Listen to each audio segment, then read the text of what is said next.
कुत्ते क्यों करते हैं खुले में सहवास, आखिर क्या है इसके पीछे का कारण, चलिए जानते हैं।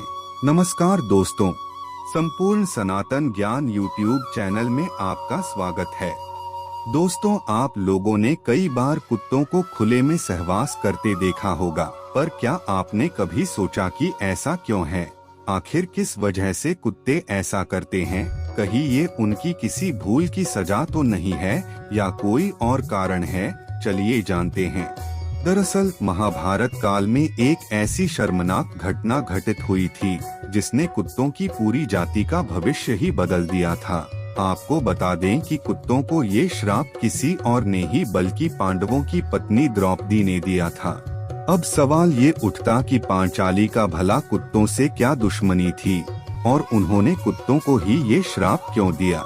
दोस्तों, ये तो हम सभी जानते हैं कि द्रौपदी का विवाह कुंती के 5 पुत्रों से हुआ था और तभी ये तय किया गया कि द्रौपदी एक साल में सिर्फ एक ही पांडव के साथ अपना समय बिताया करेंगी। जब वो किसी पांडव के साथ अपने कक्ष में समय बिता रही होगी, तब जो भी पांडव कक्ष में होगा वो अपनी पादुकाएं बाहर ही निकाल देगा, जिससे कोई और पांडव कक्ष में न जा सके। ये बातें सभी पांडवों ने मान ली थी। एक दिन द्रौपदी अर्जुन के साथ अपने कमरे में थी। दोनों ही बहुत सुखद समय बिता रहे थे। एक दूसरे की बातों में खोए दोनों उस समय का आनंद ले रहे थे। तभी उनके कक्ष के बाहर एक कुत्ता आया और उसने अर्जुन की पादुकाएं अपने मुंह में दबाई और जंगल की ओर भाग गया। जंगल जाकर कुत्ता उस पादुका से खेलने लगा। उधर भीम अपने कक्ष में जा रहे थे।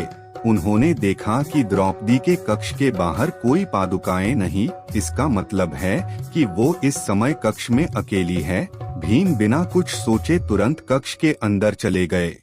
जब द्रौपदी ने भीम को अचानक इस तरह कमरे में देखा तो वो गुस्से से आग बबूला हो गई और बहुत ही शर्मिंदगी महसूस करने लगी। गुस्से में लाल द्रौपदी ने भीम से पूछा, आप कक्ष के अंदर ऐसे कैसे आ सकते हैं? जबकि कक्ष के बाहर निकली पादुकाएं इस बात का संकेत दे रही है कि कक्ष के अंदर अर्जुन है। द्रौपदी को शांत करते हुए भीम ने कहा कि बाहर तो कोई भी पादुका नहीं है, तभी तो मैं अंदर आया। अगर मुझे कोई पादुका दिखती तो मैं अंदर आता ही नहीं। तब अर्जुन और भीम पादुका को देखने के लिए कक्ष के बाहर आ गए और उसे खोजने लगे। पादुका खोजते खोजते दोनों भाई उसी जंगल में जा पहुँचे जहाँ वो कुत्ते उन पादुकाओं से खेल रहा था। अर्जुन और भीम के पीछे पीछे द्रौपदी भी उसी जंगल में जा पहुँची और जब उन्होंने उस कुत्ते को पादुका के साथ खेलता देखा, तब गुस्से से भरी द्रौपदी ने न आव देखा न ताव और कुत्ते को श्राप दे दिया।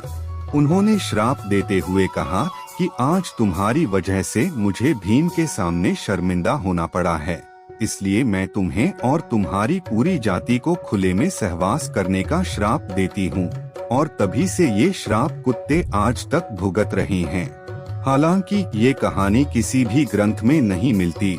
इसके 2 कारण है। पहला, ये इस लोक कथा का कोई प्रमाण नहीं है और दूसरा ये कि सभी जानवर खुले में ही सहवास करते हैं, तो क्या श्राप सिर्फ कुत्ते को ही दिया गया था?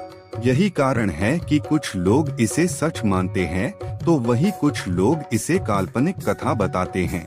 आपको बता दें कि कुत्तों से जुड़ी ऐसी और भी कई बातें हैं जो हमारी पौराणिक कथाओं में हमेशा से बताई जाती रही है। माना जाता है कि प्रकृति में जब भी कुछ घटित होने वाला होता है तो इसका पता कुत्तों को पहले ही चल जाता है। इतना ही नहीं कहा तो ये भी जाता है कि कुत्तों को भूत प्रेत भी दिखाई देते हैं। वही ज्योतिष शास्त्र की माने तो कुत्ते को यम का दूत होते हैं। कहा तो ये भी जाता है कि कुत्ते हमेशा दूसरों की जान लेकर ही अपना पेट भरता है और शायद इसी वजह से ये कहा गया है कि अगर कुत्ता आपका खाना देख ले या फिर उसे छू ले तो वो खाना अपवित्र हो जाता है। दोस्तों, आज का यह वीडियो आपको कैसा लगा कमेंट में जरूर बताइएगा। साथ ही साथ वीडियो को लाइक और चैनल को सब्सक्राइब करना मत भूलिएगा।